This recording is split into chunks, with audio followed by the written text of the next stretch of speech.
Well, hey guys, in this video, we're gonna be talking about the Will Smith, Chris Rock slapdown. I'm sure you're sick of hearing about this, but I have a lot of thoughts that I wanna share with you guys about what happened. All right, if you are not familiar, there was an awards ceremony. Chris Rock was up at the podium. Jada Pinkett Smith was sitting in the front row with Will, and Chris Rock made a joke, and it went like this. G.I. Jane 2, can't wait to see it, all right?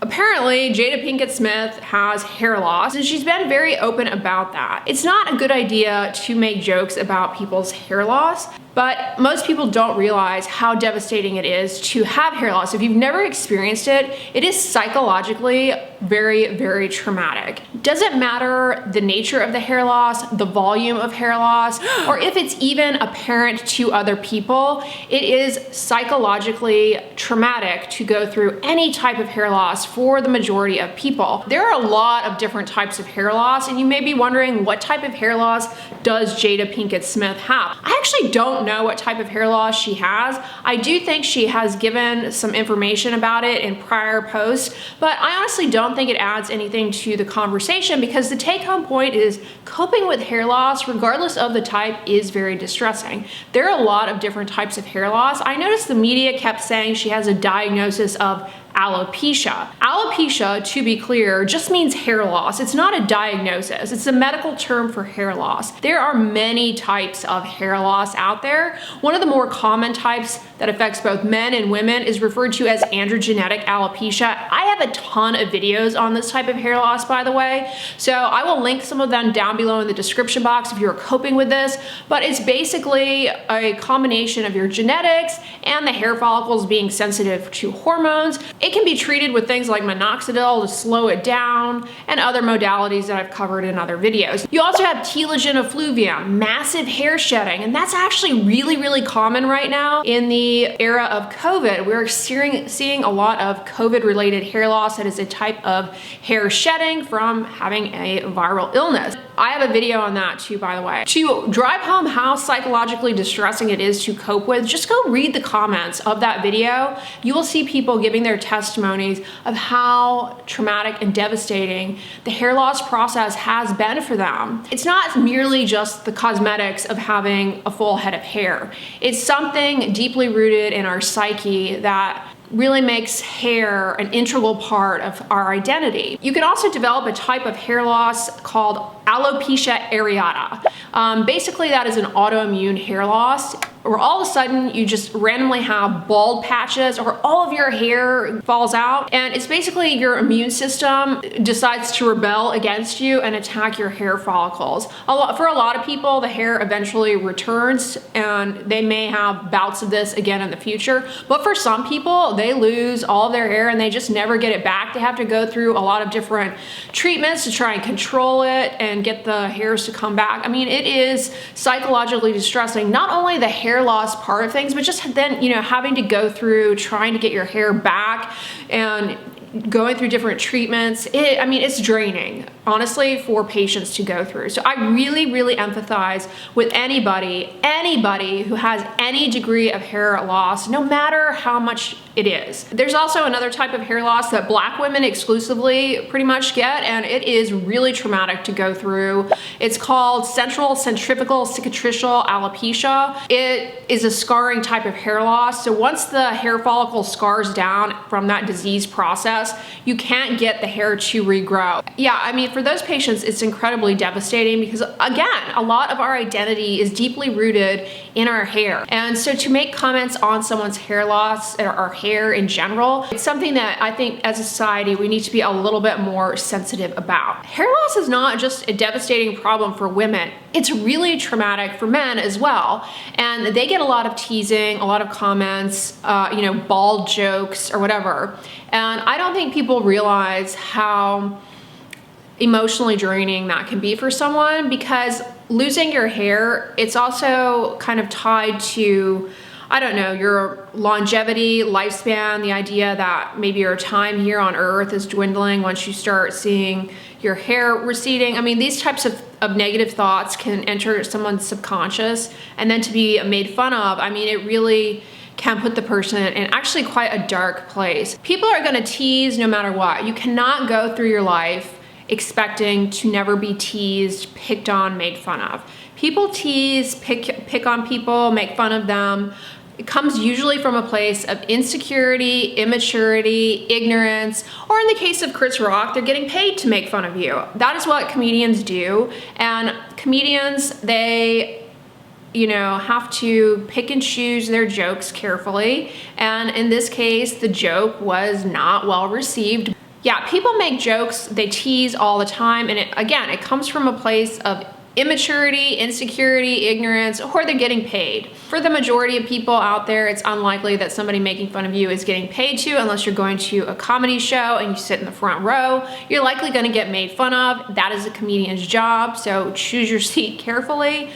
But in her case, you know, there's a little bit more that's out in the open as far as her backstory. Allegedly, you know, she has been very forthcoming with her hair loss diagnosis to her audience. Again, I didn't go into a deep dive as to what her actual diagnosis is because I think that's actually irrelevant. The bottom line is hair loss is psychologically devastating regardless of the type. And a lot of people deal with hair loss, both men and women, and it equally is psychologically damaging to both. The three I's, immaturity, insecurity, and ignorance. There are a lot of the three I's out there. You can't go through life without encountering that. You're likely gonna get made fun of about your physical appearance at some point in your life. And so just self-talk, positive self-talk that, you know, words cannot hurt you, that these things are not of significance, that it likely comes from one of the three I's, that also can help you let go. Honestly, sometimes people are not coming from necessarily a bad place either. I mean, ignorance, we're all ignorant to many things. And so when we learn things, you know, then we choose better. So that can help you to let go of a grudge and just move on from whatever that person said. Whatever you do, when somebody is mocking you, I do not suggest doing the following. I'm out here. Uh-oh, Richard. Oh, wow. Wow. Will Smith just smacked the out of me.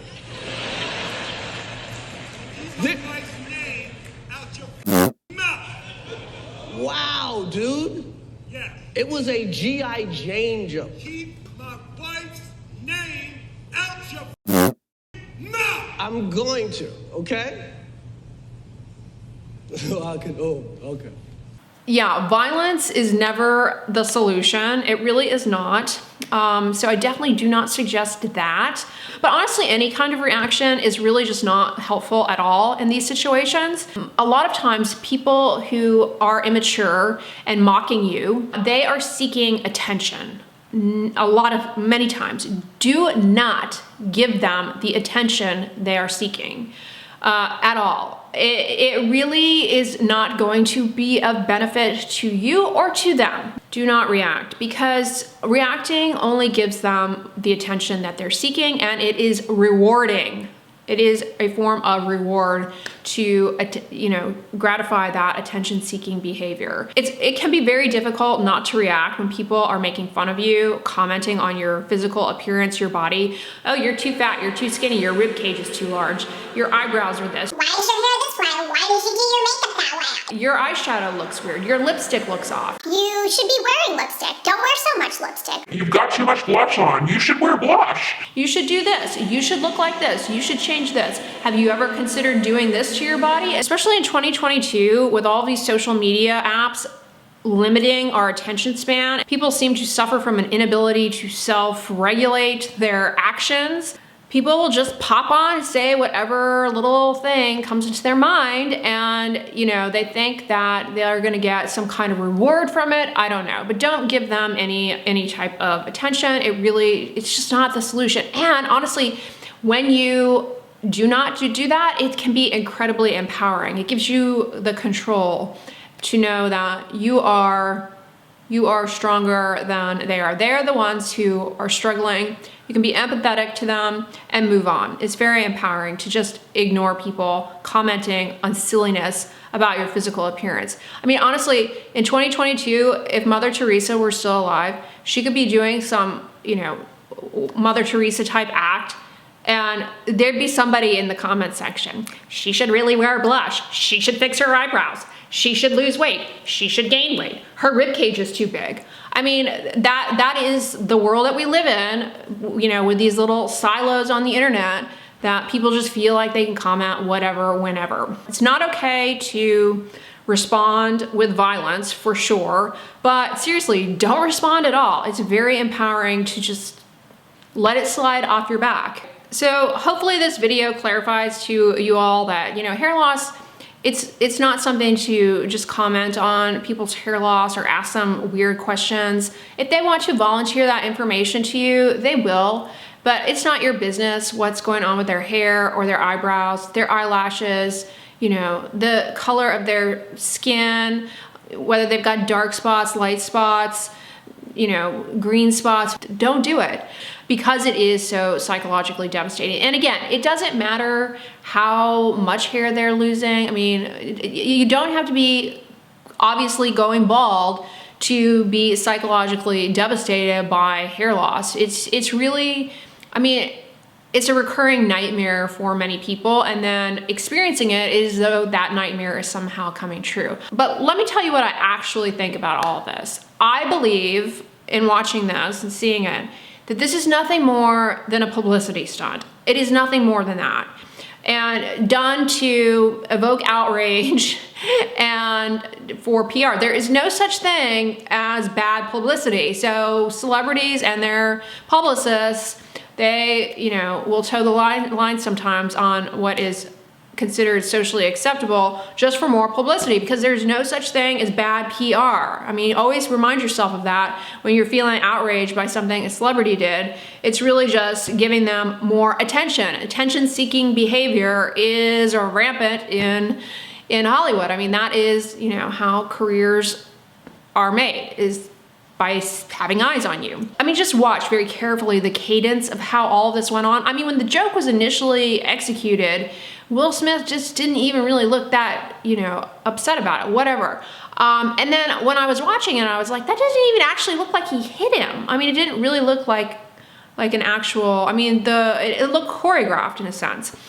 And I thought that was suspicious. So I believe this is nothing more than a publicity stunt for the Will Smith, Chris Rock celebrity boxing match that I suspect is going to be happening, I don't know, somewhere down the road. This is a big thing right now. These celebrity boxing matches, they make a lot of money. A lot of times it goes to charity, which, sounds great. Hopefully it does go to charity. Anyways, I really believe that that's what this was. To get people outraged, pick a side. Are you on team Chris Rock or Will Smith? Really it is. One gives a really offensive joke to people struggling with hair loss, so we're against him, but the other one reacts in a violent way. Some people may side with him or what. It's a perfect setup for a celebrity boxing match, which I guarantee, I would not be surprised if that is what is coming down the pipeline, and it's gonna make these people a lot of money. Just think about the reality of this situation. If it were actually happening in real life,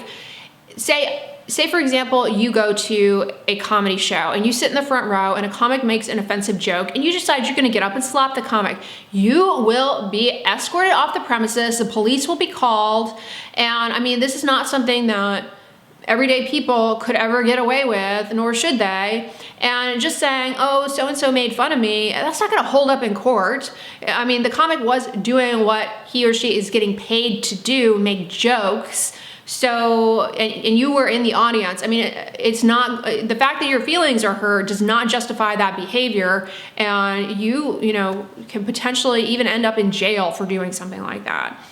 Celebrities are not above the law, but the fact that there was no intervention, and then not to mention the fact that the other one eventually got an award, to me, it really suggests that this was nothing more than a publicity stunt. Maybe even just for this award ceremony, because let's be honest, these award ceremonies, they're kind of boring. They used to be really popular when I was growing up, but now we have a lot more entertaining things out there, like, you know, TikTok. People's attention span is way too short for an awards ceremony these days. So they've got to throw something in there to put the attention on it. And I believe, honestly, it's nothing more than a PR stunt for this boxing match that I predict is going to happen. So when the boxing match happens, what team are you going to be on? I mean, these are really popular. For example, what's the guy's name on YouTube? You know, when I started on YouTube, this guy had done, what's his name? Jake Paul. When I first started on YouTube, I thought, you know, he did something really, really bad. He made a big mistake, we'll just say. If you're not familiar, you can look that up.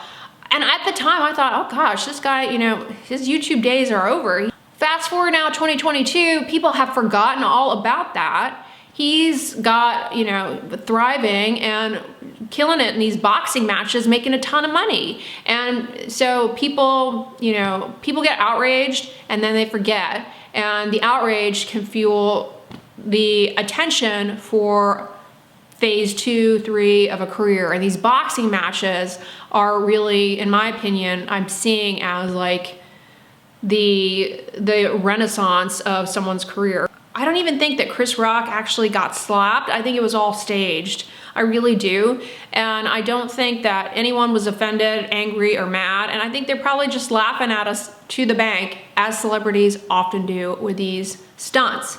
Just look at all of the publicity. I mean, I can't open up YouTube without seeing a bunch of people's videos on this topic, so much so that it compelled me to make a video on this topic. You guys are probably sick of hearing about it, so it's further evidence that the stunt is working. It's working because we're all talking about it. Let me know in the comments though what you guys think.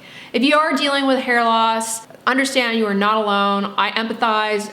It doesn't matter if you're losing 1 extra hair a day versus the 100 that you're supposed to lose.